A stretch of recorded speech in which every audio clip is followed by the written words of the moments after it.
Yeah, so it started 2011. We conceptualized. We thought of doing a vaccines and diagnostic company in the Philippines because that was the gap then. So there weren't much uh, companies, or actually even the government cannot really serve the diagnostic needs of the animal industry. That's why we thought of it. And then in 2014, we started the company. It took us 3 years to put it together. And then it was a company, it was a very small company. It was a company of 5 or 6 people. And now it's a company of around 22 people, composed of researchers and also business entrepreneurs. Okay, so when it started, we started as serving as a we started as a diagnostic service company. We work with the farmers, we work with animal, poultry, and swine producers. We work with multinational biological companies to serve their needs in infectious disease diagnostics. Okay, but now, starting 2017, we started our own small R&D looking at diagnostic developments, and now we are into customized vaccine development. We are also into research reagent production. That way, we can actually make a loop. A lot of the things that we use research in the Philippines are all imported. So what we're doing right now is how can we minimize the effect of importation? So and make it will make the procurement easier too if we can actually produce some of the reagents in the Philippines. So right now we have before we have a very small R&D. Now we have a customized vaccine R&D, research reagent R&D. We have collaboration with a company in Australia. We have a collaboration with Kansas State University looking at vaccines, looking at African swine fever. We're putting together a collaboration with company in an institute in Southeast Asia, wherein we're looking at avian influenza. All of the things and all of the agents that are actually relevant in the animal industry, but not only in the animal industry, but also infectious agents that are of one health importance, such as avian influenza.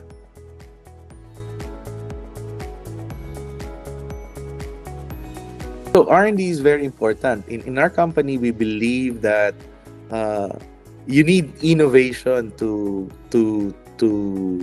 stay in the business. You can't just stay in one thing and hope that in the next 10 or 20 years it's going to be the same. No, it's not.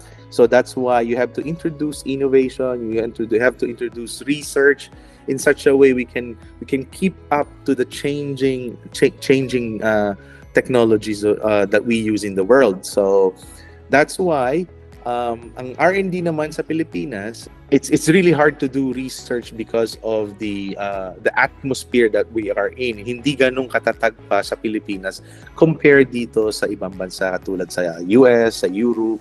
Kaya when we do R&D, it has to be based on a problem that is very of high priority in the Philippines, and also something that we can actually answer. Kasi hindi naman lang lahat yan magagawa natin sa Pilipinas. For example, R&D such as how can we support the vaccine development in the Philippines, for example, for avian influenza and African swine fever. In our company, we know that we cannot make the African swine fever right away. African swine fever vaccine on our own, so we collaborate.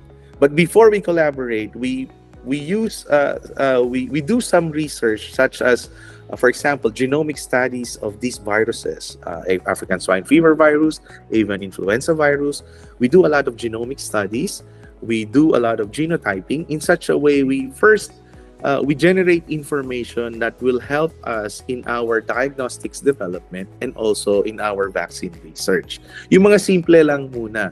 And then once we get that information, we can actually collaborate with someone who can actually help us make vaccines. So yun yung mga bagay na pwede na. And one example that we have is we're looking at one bacteria that is a problematic bacteria in the swine and poultry, and it's an unmet need in those industries. So that's what we're looking at right now. And right now we know we can make it. We know uh, we know we can actually isolate and purify these bacteria. And the next step will be, how are we going to make this as a vaccine, and how are we going to scale up? So all of these things we do with careful research. Hindi yan basta-basta kinuha mo, nilagay mo dyan, okay na. No, it's not like that. There's a lot of questions to be answered. There's a lot of testings that we need to do that considers efficacy, and most importantly, safety. Kasi hindi yan basta-basta na ilalagay mo lang sa animals, okay na. No, we have to prove that it's effective and it's also safe for the animals and the people who handles it. So all of these things needs research. Hindi yan pwedeng basta-basta ginagawa lang at ilalagay mo diyan, pwede na. No. And one important core values of in our company is truth seeking. So we follow the science. If the science says no, we stop. Or we go to the right or left. That will lead us to our goal. But if the science says stop, we stop. We don't keep on going when the science says it's no already. Okay? We go to the next question.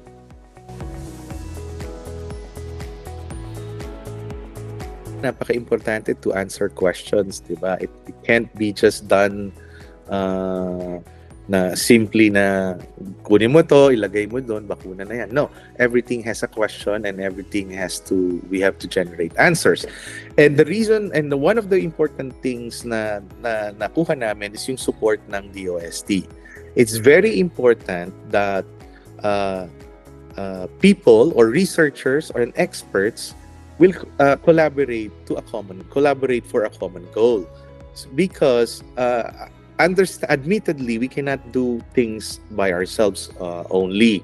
And another core value that in our company is we believe in collaboration, and it's very important that there is a private and public collaboration, private and academic collaboration, because yung pagsasamahin natin yung bilis ng private entities at pagsasamahin din naman natin yung strength ng mga experts nung mga nasa academe. So we can only do much by ourselves. So that's why it's very important for us to reach out to academia, research institute. It's also important for us to reach out for funding supports, expert supports, and one of the things na binigay sa amin ng DOST is funding support. So it's very important, and we are very thankful that DOST had helped us funding some of our researches that have delivered already. So for example, we've sequenced and assembled the first African swine fever virus whole genome sequence in the Philippines. That's very important because it will help diagnostic development and vaccine research. Now we're doing that in avian influenza, and we cannot do that with our own funding only, because we're a startup company. But with the help of the OST providing us funding to get machines and equipment, it made the R&D much easier for us as a private entity.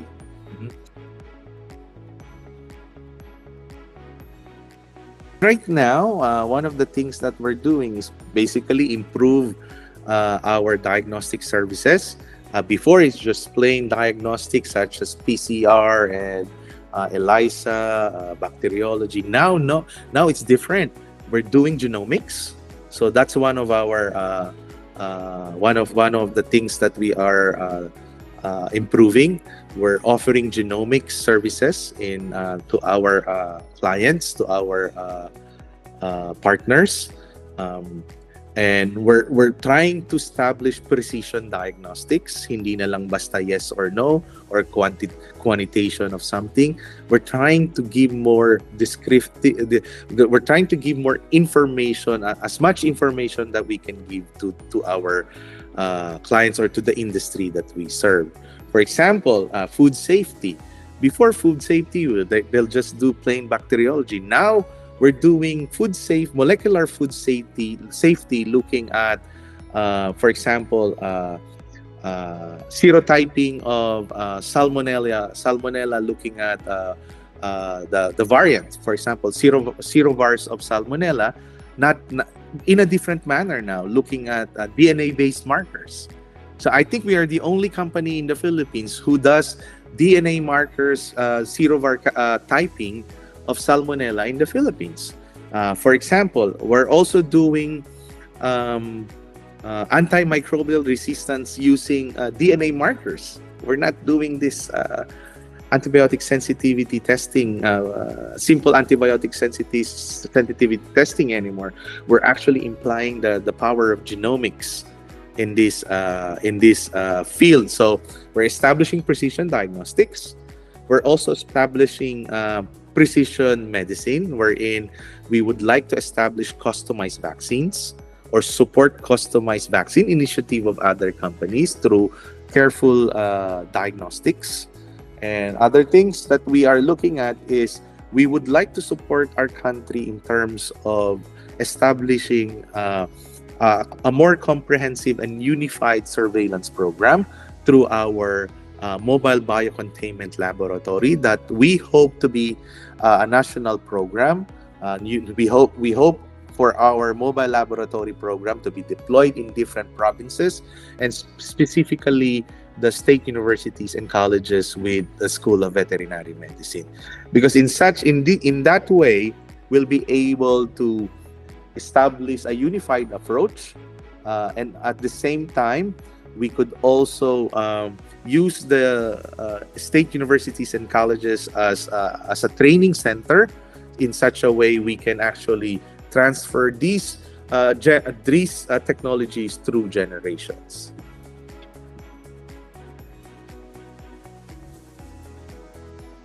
A strategy is basically, you know what, you careful research and then you follow the science. Okay, the rest of that is basically business operations, things that you don't have to know anymore, because a lot of things is management.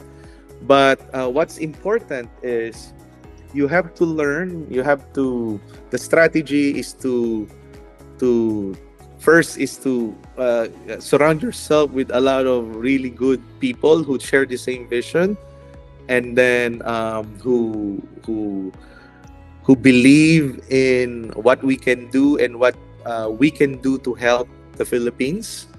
With that in mind, yung very first ingredient kasi we have to share the same vision, and the vision is to serve the people in the Philippines. If we have that, yung expertise in research, madali na yon, we can get that. Collaboration, it's another strategy, because with limited funding we need to collaborate. With limited expertise we need to collaborate here and abroad. Another is, of course, after that you really have to manage these things carefully. If it's a no, it's a no. If it's a yes, you move forward fast. That's the strategy. And then only do things that are of priority, or something that is of high priority and relevant to our country or the Southeast Asian region. Just to let you know, we're not only operating in the Philippines, we're actually going out of the Philippines already. So in terms of collaboration, and we have products that are actually going out of the Philippines already. So the strategy is put together a goal, establish a goal with good people who share the same vision, collaborate, and then keep on pushing, and then with the idea that if we find a solution to this problem, it has to be something that help the people. Because if it's only for the profit, it only stays for a short time. But if it's something that help the people, it's gonna be there forever. Mhm. May milestones yan eh. For example, may milestones kaming sineset. May goals, quarterly goals, monthly goals, quarterly goals, yearly goals yan. So, ang metrics ng goals, ng success is if we have results. Positive and negative results are both success. Because without knowing the negative, you won't know what's the next steps. So both negative and positive results are good because it shows you where to go. So that's the metrics. The metrics is getting the results done, getting the results delivered, understanding it and using those results and information to guide us to the next steps. So kailangan may resulta. Hindi pwedeng alam mo, ang isa sa mga bagay na nahirapan ako sa Pilipinas nung pag-uwi ko is we count time, the hours of work. We forget looking at the number of successes and results that we delivered. At BioAssets, I don't care about the time that you rendered. I only care about the results. That's the most important part. That's why I don't care about time. We don't have DTRs. I only care about the results.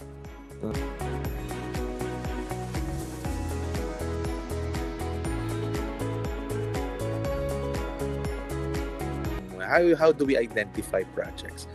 We identify projects by first asking, is it unmet? Okay? Hindi kami Me Too company. Yung, oy, okay yun, kumikita yun, let's do that too. No. We identify problems. Of all the problems, which of the problems are unmet? If those are unmet, of course, because we are a private entity, pag nakita na namin yung problema na unmet need yan, we also think about, okay, this is an unmet need that means it doesn't have a solution yet, or the solution is not optimal or it's not working. Then the next question is, can we answer that? And if we answer that, is it profitable? Okay? Does it help the people or the industry that we serve, di ba? Pero una, syempre muna, does it help the people? Does the answer help the people? If it helps the people, is it profitable? Kasi you know what, charity has cost. Hindi naman pwedeng libre yan lahat. So, tinitignan natin yan is yung hindi lang yung research viability niyan or effectivity nan, but we also look at commercial viability, di ba? Of course, if someone will actually, a philanthropist will help us, who will support that, we can actually, we don't have to think about the commercial viability. If it's pro bono, di ba? If it's unmet, we can do that if someone could help us, right? But of course, we are a private company, it's a corporation. After looking at the viability of the research, we also look at commercial viability when the time comes that it's ready for the market. So those are the things that you asked, okay? Is it unmet? Okay, if it's unmet, is the answer doable, right? If it's doable, does it help the industry that we serve? Next, is it commercially viable?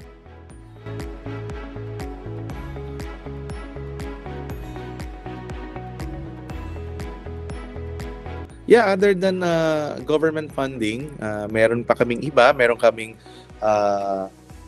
institutional funds galing sa company, meron din kaming mga investors, meron ding through collaborations, magkakahalo. Meron din kaming bineventure na through bank loans. Pwede din yun eh.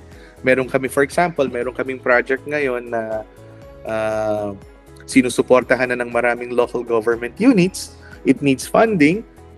We go to the bank and the bank supports us. And then we get paid for the project. We pay the bank in return. Ganun. Madali lang.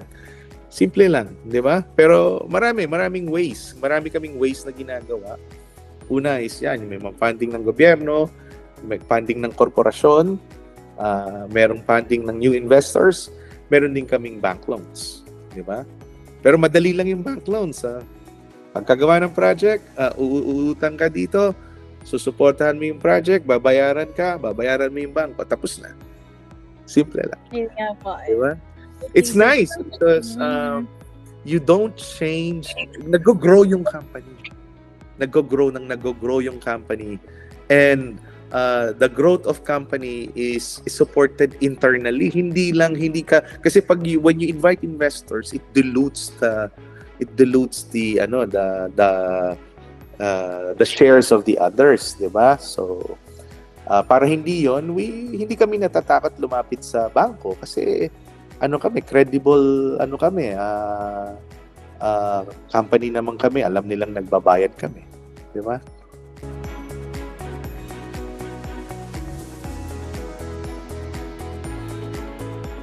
You know what? It's not always a unanimous decision. It's good if it is, but each project is always discussed with the board. First, we have a management. Okay, we discuss that. We identify projects, and once we identify, we present it to the board. And not all projects is approved by the board. Kaya pina-prioritize namin yan.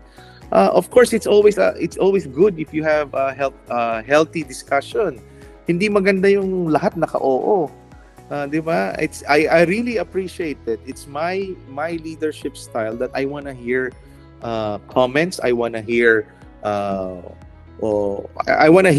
devil's advocates. I want to hear ang sabi nga namin dito sa kumpanya, butasan natin tong tanong natin na to. 'Di ba? Butasan natin to. Napakaganda, pero hanatan natin ang butas. 'Di ba? Para alam na namin ang next steps namin. Hindi pa man siya dumadating, nakahanda na kami. Butasan natin 'yan. Hindi pwedeng lahat tayo nakaayon. 'Di ba?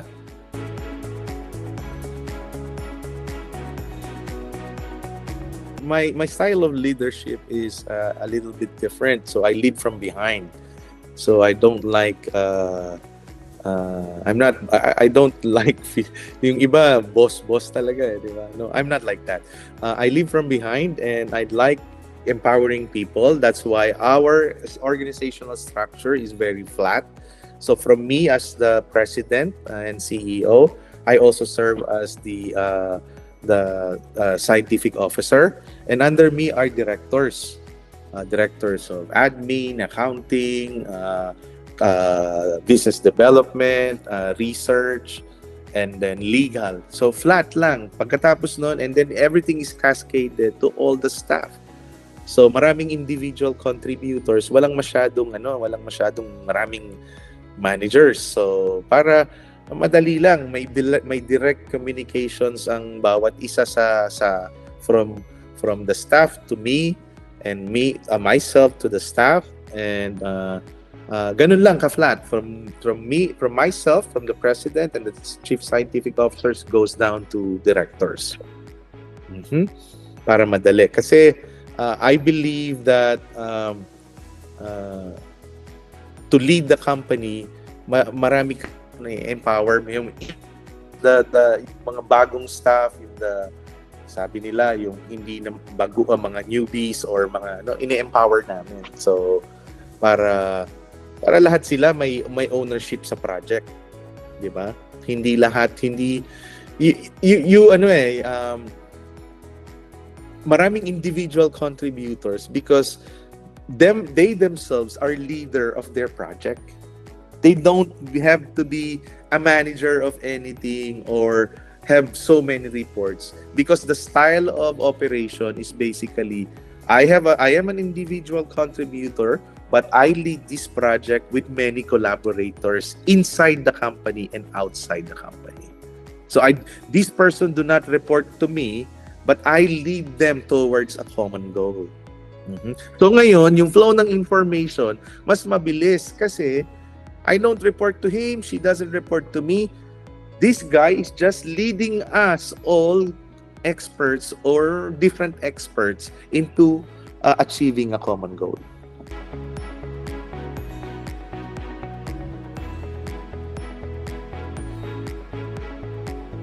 One of our core values is investing in people, 'di ba? Tandaan nyo to because we believe at BioAssets that if we invest our people to reach their full potential, the more it will benefit, not only it will benefit the company, but also the industry that we serve. So that's one of our core principles, investing in people. So if we invest in people, mas gaganahan yan, di ba? Sabi nga nung isa, sino ba nagsabi nun? Si Richard Branson, di ba? Sabi niya, you keep on investing with them, you keep on training them such that other people will push them, di ba? Diba? But treat them well so they won't leave. So ganun ang ginagawa namin. Tinetrain namin ang tinetrain. Yung ibang company sa atin sa Pilipinas, kailangan may tenure ka na para ipadala ka pa sa meeting sa ibang bansa. No! Sa amin hindi. We send our people, we send our colleagues to abroad to go to conferences, trainings, and we find ways how to do that. And with that, nagkakaroon ng representations and ang company, nagkakaroon sila ng appreciation also na, oh wow, I am being trained, I am being empowered, di ba? Tapos at the same time, yung learnings nila, dinadala nila sa kumpanya. So that's one thing, investing in people.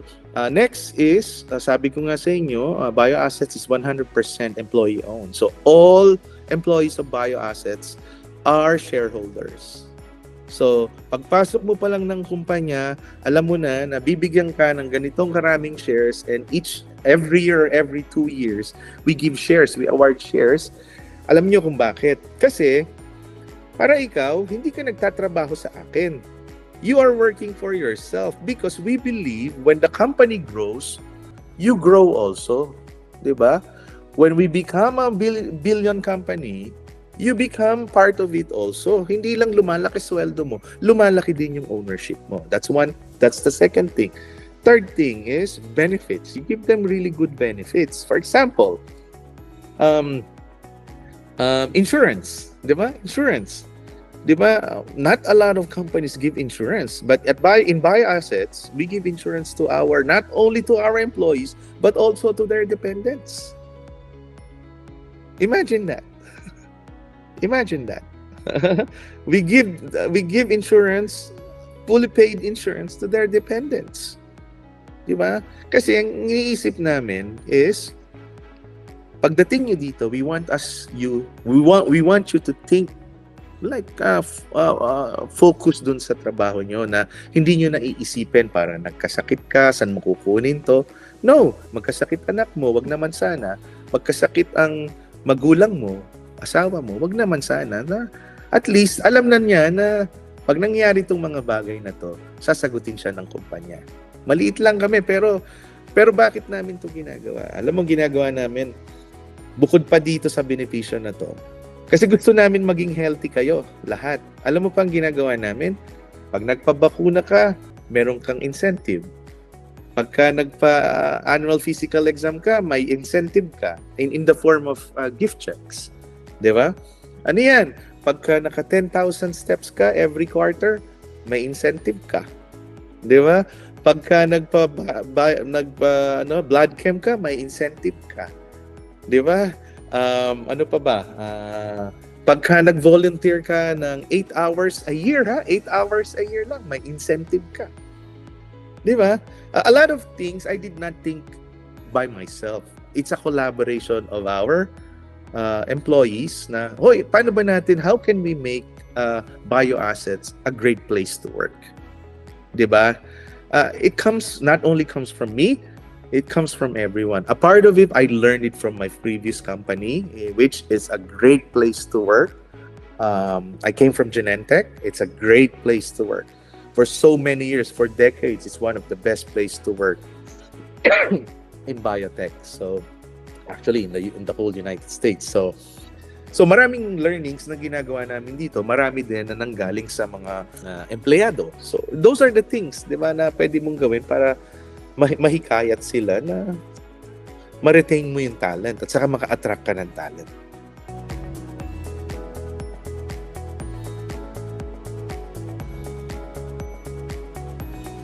So ngayon, makita nyo nga yung mobile biocontainment, that's for surveillance. Basically, it's the intention of that is to support surveillance and to respond to outbreak. Ibig sabihin, if we can respond to outbreak, we can do on-site testing. We can actually provide. We can actually craft mitigation strategies. We can do sound decision making at the point of need kung saan nangyayari. Diba? So yung allocation na to, yung una namin is binigay lang namin, dinonate namin sa isang university. But the next units of mobile biocontainment is through donation program. Maraming mga Pilipino na gustong tumulong, akala nyo ba? Marami ding mga probinsya na mag-a-avail din sila, but it's not for free. It's at a cost. So isa yon yung mobile biocontainment lab. But that is now it's commercial na siya ngayon. It's a commercial na. Pero we do it commercially in such a way na donation pa rin sa mga state universities. Pero yon binibenta yun sa LGUs. Okay? Pero yung facility namin, we make it open to other institutions, for example, state universities and colleges with VetMed, with microbiology. We open our facility for training, isa yon, or for collaboration. For example, sa UPLB, we opened our facility to do genomic studies of some microorganisms, and we provide them access to our facility and instruments for free. Even consumables, we give it to them, do sa mga estudyante. Kasi nga, yung maliit na bagay na yan, sipin mo, they were able to find novel microorganism. The other one was able to genotype a virus or genotype a bacteria. Imagine for a very very small funding na nagawa mo yan, na support mo yon, at natulungan natin sila. And we're doing that through a program that we institutionalized this year. We call it BioAssets Academy. Okay? So it's instituted now. So what we do is we provide training to students.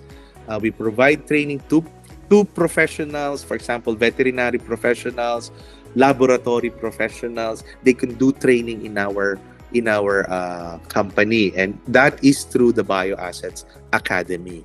Okay?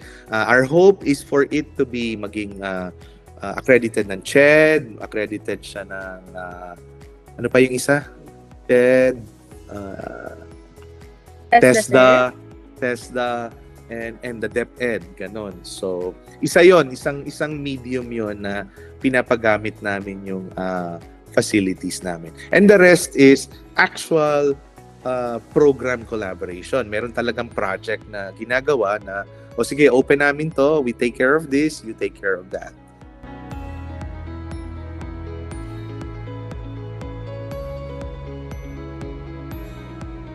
So, syempre, marami tayong ginagawa, iba't ibang kumpanya, iba't ibang kultura din, di ba? So, when we start talking, we start with, for example, we have our regulatory and we have our administrative officers already. So, before we start talking, before sharing any information, meron ng mga confidentiality agreements. Okay? So, when we start the project, then even before we start the project, we agree on something. For example, kung novel yung ginagawa natin, meron na tayong mga memorandum of agreements, ganyan, who owns this, who owns that, ganyan. So we have kaya nga kami may corporate legal. May legal na rin kami. So who reads contracts, put together agreements, ganyan. So may mga confidentiality agreements in place and also commercial agreements in place na.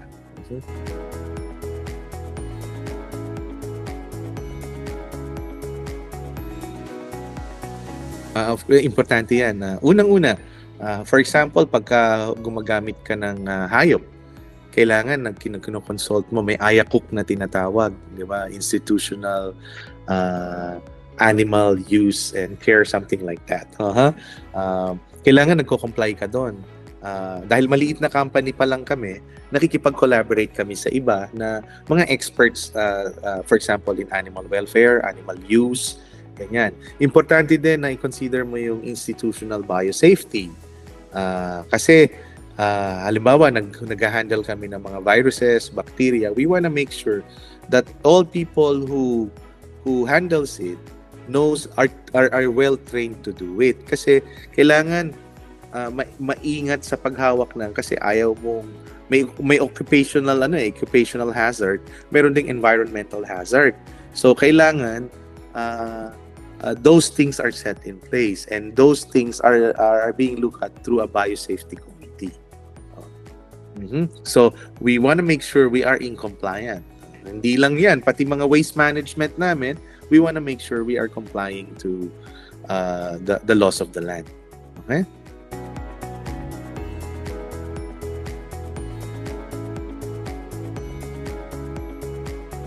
So lagi ko, it's from a book that I read, Find Your Why. Di ba? Alam niyo yun? Find Your Why by Simon, right? Simon Sinek, di ba? Find Your Why. It's true. It's hard to do something that you don't really like and you don't believe in. You need to find your why. The first thing that you'll ask is, yun nga sabi ko sa inyo, is there a problem?